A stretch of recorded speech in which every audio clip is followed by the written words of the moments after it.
Hi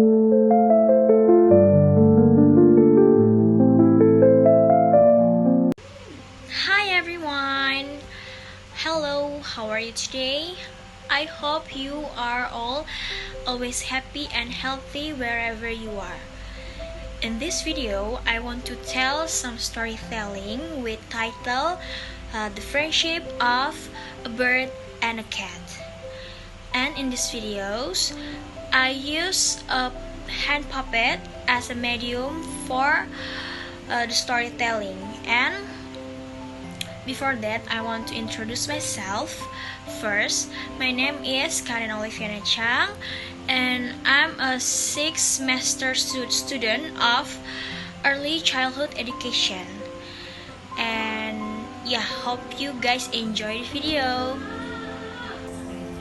In the small village, there lived a bird named is Biko and a cat named is Kiko.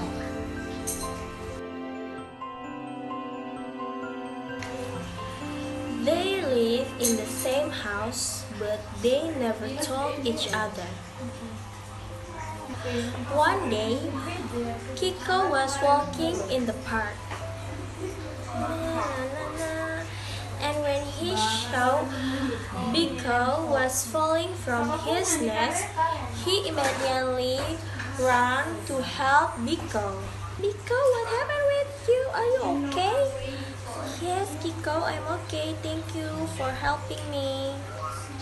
Biko was very grateful to Kiko, and Biko started talking to Kiko. Hi Kiko, how are you today? Do you want to help me to make my homework? Of course, Biko. Let's make your homework together. Thank you, Kiko. You're welcome, Biko. Biko and Kiko learn that even though they are different, they are still be a good friends and help each other. So guys, the moral of the story is we can be friends with anyone even though we have a differences. And we also have to help each other. That's all from me, and thanks for watching. See you in the next video. Bye bye!